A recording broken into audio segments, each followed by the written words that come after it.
At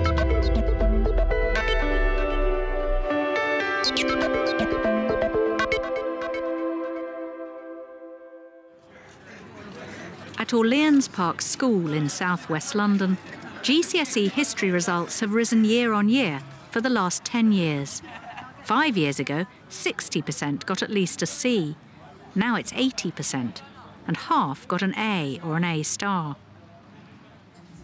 History is the most popular option here, chosen by 60%, twice the national average. Before they start their GCSE course, Year 9s get the chance to feed back to the head of department. Things you do in the lessons, is there anything else that you've really enjoyed at Key Stage 3, in history or in other lessons, that you'd like us to incorporate a little bit more? I really like the fact that our teacher used different ways of teaching us, so we never knew what was going to happen and how she's going to introduce new things to us. Brilliant, lovely, thank you. Anyone else? I like it when we split up into groups and we both have to argue one side of the story and get points and counter-arguments. Doing the mysteries is really good because sometimes you think you've got somewhere and then another thing comes in, and so then you have to restart all over again, and then you have to really focus about which it could really be. Where did you get to with them? Well, I changed the angle slightly, so I didn't get through to do the peer assessment stuff. Teachers believe much of the department's success comes from working in close collaboration and sharing resources.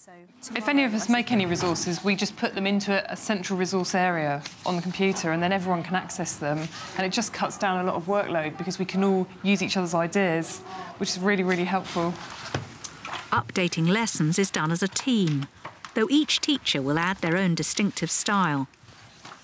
Today, they're planning new ways to cover German resistance to the Nazis with their Year 10s. I mean, I think we could probably do some really interesting stuff with the youth opposition. I know we were having... Planning's absolutely crucial to everything we do. Obviously, it underpins all of our teaching. Yeah. And then when you take a topic and you think about how to do it differently this year as opposed to last year, and you change the resources around and maybe add in something new, then that's really exciting, and you really look forward to going in and teaching it. And I've really enjoyed reading about this. And when you read about individuals, it just brings it alive a little bit, and you do remember it much better. Yeah. Definitely. So we could keep it very personal, what made Sophie and Hans change. We could keep it to that level. And what we find with those meetings is you can just bounce off ideas from each other, because a teacher gets used to teaching in a certain way, but when you discuss something with somebody else, you'll just come up with new ideas on how you're going to do things. I mean, have we got time to put something together where we summarise for them all the different groups? Good idea. I could do that in Movie Maker. Yep. Something just to pull together after they give us some feedback. And then it puts them into context of the other youth groups as well. Absolutely. Because in their exam, if they get a question in opposition, as long as they mention one group, they're not like... I mean, they probably will ask them, why did the White Rose? They wouldn't be that specific. They'll do a general youth opposition. So if they just know one or two names, that's when they're going to get the higher marks. Having worked out the best way to cover the topic, all three teachers will deliver their own version of the lesson to their particular GCSE group. Come and sit in your normal places. Good. Can you just get your books out, please? What we're going to have a look at this morning is how youth opposition developed during World War II. OK, so all I want you to tell me is, what is the connection between these four pictures? If you have a look, I've given you 4 pictures. Any ideas what the connection is? Just spend, in your mind, 30 seconds just thinking, what do all these images show? What's the connection? Try not to shout out, think first. We've got quite a range of teaching styles within the department, but having said that, even though we're quite different, we do work very closely together in the resources that we produce, and then having produced the resources, we then sort of adapt them to the style that not just suits us best, but also suits the groups that we've got. Are they with a different group other than the Hitler Youth? And we do learn from each other, so we will watch each other teach occasionally, just so we can get ideas from each other. One of the team has provided a set of cards on the White Rose Youth Opposition group that can be used by all 3 teachers. You are going to then sort out the cards into 2 columns, all right? So on one side, I want you to try and work out the story of Hans and Sophie, see if you can put it chronologically. And on the other side, I want you to find all the factors, all the reasons that made them change from supporting the Nazis to opposing them. read through the cards together, so read them to each other, have a look at them. And you've also got in your envelope these two things. You've got two headings, reasons for turning against the Nazis, Hans and Sophie's story. What do you think I want you to do with the cards? Tess? Put them in the right category. Yeah, just put them in the right order. If you think they go in both categories, just put them between both of them, OK? If you get a chance, on the purple sheet, answer the first two questions, which are summarise the story of Hans and Sophie and list reasons why they might have become opponents of the Nazis. Although they're using the same resources, how they're used is up to individual teachers. Now, each group is obviously going to get the mystery envelope cards, OK? So this is going to be the evidence that you need to solve the mystery. I'm going to give you sort of a tablecloth, which sounds a bit weird, but tablecloth obviously helps you to structure your answers. And I've done this on a giant format, so what you could do as your group, to help each other out as you go along, is you could maybe place the cards in each category so you don't forget, you know, what your train of thought is. So open the cards, make sure you've got them right. There should be green cards in there. There's quite a few of them, so spread them out. Well, you should be able to find a good 4 reasons why they went against the Nazis. So we'll have a look at them. During the 1930s, Hans and Sophie were enthusiastic members of the Hitler Youth. That's their story. White Rose graffiti appeared on the street, so that's part of the story. Yeah, that could be either. That's a difficult one. Just put it there. Yeah, just put it there. It gives us a better understanding if we read it out and actually categorise it ourselves, rather than it being in a book so we can just read it off and see someone else's view. Yeah, but Hey, you need to be writing down the background and the reasons. 5 minutes. They were members of the White Rose Resistance Group. That's them as well. The Gestapo could not capture them. The war against Russia was going badly. When they fought in the war, it was going bad, and they had Jewish friends, which they thought, well, we see Jewish people get killed, so that could happen to my friends as well. Yeah. So then that's part of the specific evidence to help them. OK, so now you've got it laid out like this, which is brilliant, and I know that you've had some discussion time. Let's try and bullet point as we go along now, because you're going to need to feed back in about sort of 5 minutes. Making sure lessons are geared to the particular needs of the individuals in each class is important to the department. I mean, in my classroom with my current Year 10 group, I tend to get pupils to work in pairs rather than groups. I only see them in the afternoon or around lunchtime. And I've got a very big group and quite a range of abilities, and I just find it very useful to keep tasks very structured and very tight, with tight time limits, so pupils know exactly what they've got to do and they can't really deviate from that. Last year I had a totally different group and I taught them at a different time of the day, and group work worked brilliantly with them. So it really does depend on the actual group, and that's why it's so great to plan together, but then to make sure that we all do our own thing with the resources. Do you think that's about them? The class that I was teaching, I tend to have them to work in pair work, and what I found this year is that the more able are bringing on the less able, so they're sort of working together.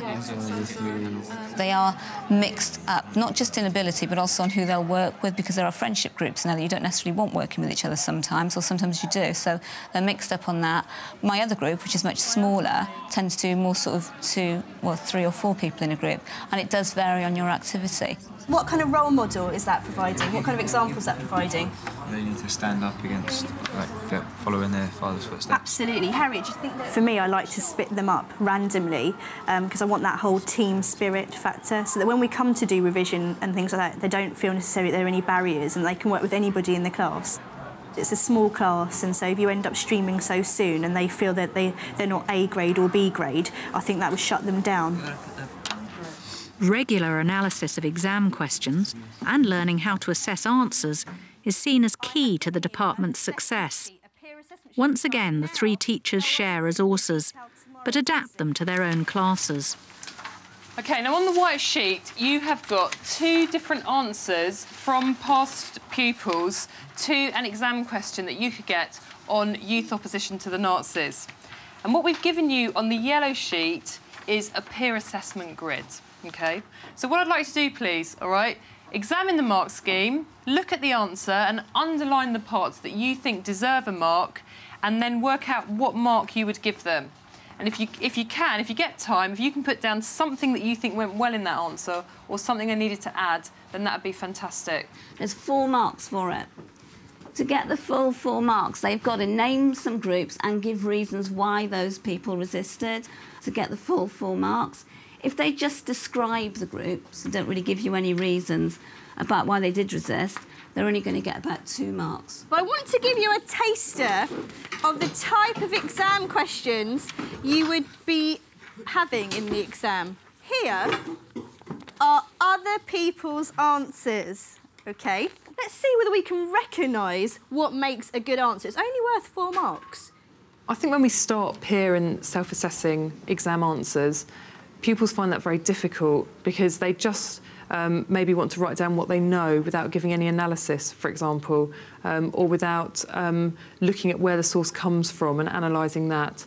So I think by being very clear on what an exam question is looking for, that gives the students a lot of confidence in answering the paper.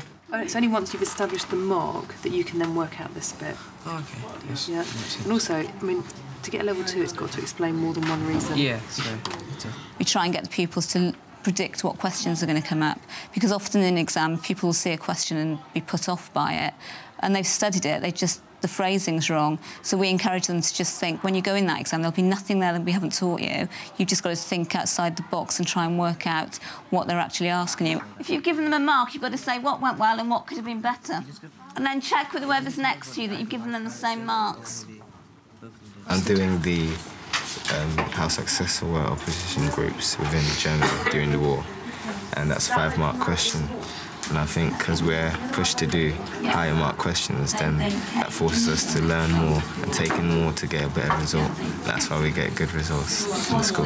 That's why I think. I'm sort of doing the teacher's job here, so by marking someone else's answer, well, it's like a fake answer, it gives me like sort of an idea of what the teachers are looking for. OK. Has anyone given it 2?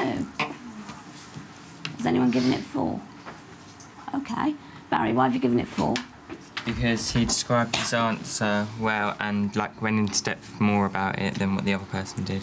OK, gives more than the other person. Lily? She needs to talk about more, whereas he just talked about lots of different things. He knew loads of information. OK, so there's more information in that one. It wouldn't matter if the candidate just said one group just mentioned the White Rose, but because they've gone on and explained different reasons why these people opposed the Nazis, that's why they've got the 4 marks. I'd like you to mark Nathan and Julia's work. It might help you to look at the mark scheme. Have a look at what you've underlined. A key to a good answer is to include evidence, but also keep it relevant. I think there's a lot of factors that lead to us getting really, really good GCSE results. We do make sure that pupils have a big variety of activities in lessons, but also we do make sure they know how to answer the exam questions. By the time they get into their exams, they know exactly what's going to come up in terms of the layout of the paper. They're very confident and they just know they can do it. The aim is that when they get in the exam, they're as confident as they possibly can be. They just don't dare express themselves as well. I think we'll get the results because the way we're delivering our subject is a way which they will retain it and they're thinking it through for themselves. I mean, they've got more ownership over the tasks because of the activities, because of the enjoyment factor. And, I mean, they do shape our lessons, I think.